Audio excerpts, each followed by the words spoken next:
లోతుని వెనకాల తెచ్చుకున్నాడు, పెంచాడు, పెద్ద చేశాడు.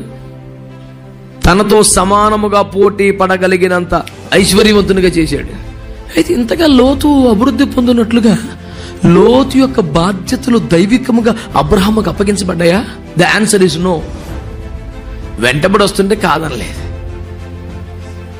ఉండగలిగాడా? లోతు అబ్రహామును విడిచిపోయిన తరువాత యెహోవా అబ్రహామును ప్రత్యక్షమై, నీకు మరలా దర్శనం, నీకు మరలా ప్రత్యక్షత ఎప్పుడు? కొన్ని వదిలిపోతేనే నీకు అర్థమై సావట్లా. తమలో చెల్లెలు ఆలోచించండి. లేనిపోని స్నేహాలు, లేనిపోని బంధాలు, అనవసరపు రిలేషన్స్, లేనిపోని అడ్డగోలు, పనికి మేల ఆవేశపూరితమైన కమిట్మెంట్స్, వీటి వలన నువ్వు ఎదగాలనంతగా ఎదగలేకపోతున్నావు, సాగాలనంత స్పీడ్గా రాలేకపోతున్నావు. అవే లేకపోతే వదిలించుకుంటే ఈ పాటికి ఇంకా చాలా ముందుకు వచ్చేదాన్ని. లేనిపోని దరిద్రంతో తగిలించుకున్నావు. వదిలాయి.